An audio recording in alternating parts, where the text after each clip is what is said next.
Hey modern jams, how are you all dear student of class 5th? I hope all are very good and also enjoying your video and increasing your knowledge. This is very important for you dear students. Today here I am going to teach you your chapter 4 Courage, Courage, Courage. This is a beautiful poem of English reader. Okay dear student, English reader का ये बहुत ही खूबसूरत poem है करेज करेज करेज। सबसे पहले हम समझते हैं चैप्टर 4 करेज करेज करेज मीन्स होता क्या है। Okay all student take your English reader book, open your chapter 4 and read carefully. Dear student, what is the means of courage? Firstly, understand the title. बेटा courage means होता है साहस। ओके साहस, हिम्मत। अगर आप किसी काम को करते हैं तो सबसे पहले आपको उसको निडरतापूर्वक करना होगा, तो उसके लिए चाहिए आपको हिम्मत। और कभी कभी हम बहुत जल्दी हार मान जाते हैं और किसी भी काम को करते हैं तो अगर उसमें कोई काम आपका पूरा नहीं होता है तो आप बहुत जल्दी हार जाते हैं। आज हम इसी के बारे में पढ़ने जा रहे हैं। ये पोएम आपको काफ़ी मोटिवेट करेगा। तो पोएम को सबसे पहले हम राइम्स में रीड करेंगे और पढ़ेंगे। Dear student, look at this, what here writing here. As the title of this poem suggests, the poem urges us to strong and brave. He tells us that even in difficult times, when things do not go our way, we should call on the courage that lies within us. बच्चों, यहाँ पे बताया गया है क्या कि writer ने, बेटा पोएट ने बहुत ही अच्छा आपको इस पोएम में सीख दिया है कि जब भी आप किसी काम को करते हैं और वो काम आपका नहीं होता है, आप जिस वे में चाहते हैं वो काम उस वे में नहीं होता है, आप हार मान जाते हैं, निराश हो जाते हैं और थक कर उस काम को छोड़ देते हैं। तो बेटा करेज इट मीन्स दैट हिम्मत। इसमें बताए हैं पोएट ने कि आपको इसको अच्छे से रीड करना है और समझना है कि क्या पोएट कहता है। पोएट कहता है, when the burden grow heavy and rough is the way, when you falter and slip and it is not your day, and your best doesn't measure to what is required, when you know in your heart that you are fast growing tired with the odds all against, there one thing to do, that is call on your courage and see the thing through. फिर से line को अच्छे से read करिए dear student. When the burden grow heavy and rough is the way, जब बहुत ज़्यादा burden हो जाता है। बर्डन मीन्स क्या होता है बच्चों? बोझ।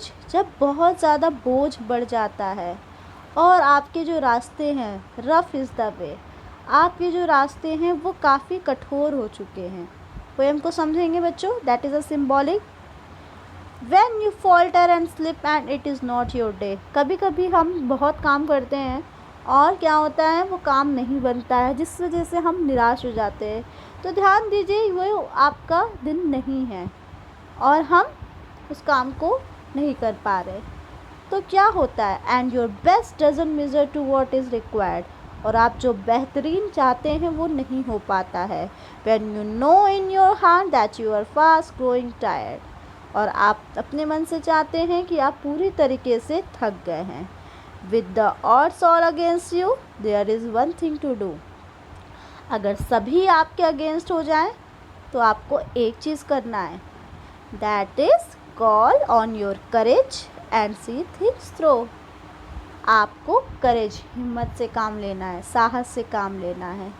कभी भी अगर आप पे बहुत बर्डन आ जाए, आपका काम आपके अनुसार ना चले, आप गिरते हैं, फिसलते हैं, वो आपका दिन नहीं है, बहुत सारी मुश्किलों में पड़े हैं, ओके, आप बहुत सारे प्रॉब्लम को अपने मन में रख लिए हैं, तो इन सभी चीज़ों को आप कैसे फेस करेंगे? करेज के साथ। ओके, और फियर को आप किससे बीट करेंगे? करेज के साथ। करेज बेटा इट मीन्स दैट साहस। आप किसी भी काम को करेज के साथ अच्छे से कंप्लीट कर सकते हैं। पोएट जो है आपको इस पोएम में इतना ही बताना चाहते हैं कि जब भी आप डिफ़िकल्टीज़ टाइम को फॉलो करते हैं, आपका डे अच्छा नहीं होता है, आप निराशावादी हो जाते हैं, तो उस टाइम बस आपके पास एक ही मेडिसिन है, वो है करेज, हिम्मत से काम लेना. Okay dear student, that is one thing to do, that is call your courage. Okay dear students, this is your symbolic poem. So firstly dear student, write in your notes in all the line with neat and clean handwriting. Also this is your beautiful poem, also learn it and write in your English reader notes. Okay dear student, this is next homework. This next work is your true false. यहाँ पे देखिए बच्चों, poem में कुछ lines है जो poet कहता है, उसको बताना है. Courage is required when our path is not smooth. Courage हमें तभी दिखानी चाहिए, हिम्मत हमें तभी दिखानी चाहिए जब हमारा रास्ता जो है वो काफ़ी मुश्किल भरा है. It means that is not smooth, means जो स्मूथ नहीं है. ओके, तो यह क्या होगा, ट्रू होगा. यस, जब मुश्किल में रहेंगे तभी हम करेज के साथ काम ले सकते हैं. We always succeed when we do our best. जब हम अपना बहुत ही अच्छा काम करते हैं तभी हम सक्सेस होते हैं. नहीं, कभी कभी हम बहुत अच्छा करते हैं लेकिन वो हमारा दिन नहीं होता है, that is not one day. Okay, so ये क्या होगा, यहाँ पे फॉल्स होगा. नेक्स्ट देखते हैं. We know deep within when we are getting weary. हम जब कभी भी बहुत ज़्यादा वियरी, इट मीन्स भारी महसूस करें तो हमें ज़्यादा नहीं सोचना चाहिए. Yes, it is true. Okay dear student, fourth में क्या पूछ रहा है, we are advise to gracefully accept both gain and loss. Gain means क्या होता है, पाना. लॉस मीन्स क्या होता है, खोना.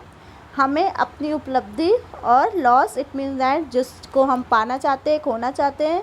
ओके, अगर हम कुछ पाते हैं तो कुछ खोते भी है, हमें दोनों सिचुएशन को एक्सेप्ट करना चाहिए. Yes, it means that true, इसलिए हम यहाँ पे ट्रू लिखेंगे. एंड फिफ्थ क्या है, टू फेल और succeed as human being is not in our hand. Fail होना और सफल होना हमारे हाथ में नहीं है, ह्यूमन हैंड के हैंड नहीं है. True, it means that. Okay, six क्या है, we must take setback in our stride. हम फिर से दोबारा कोशिश कर सकते हैं, पुनर्निर्माण कर सकते हैं किसी भी चीज़ का. Yes, it is true. Okay dear student, this is our motivational poem. All dear student, read carefully, write all the poem with neat and clean handwriting. After that, all the true false you have to write in your notes and also fill your book. Okay dear student, this is your today work. Enjoy your video and take care.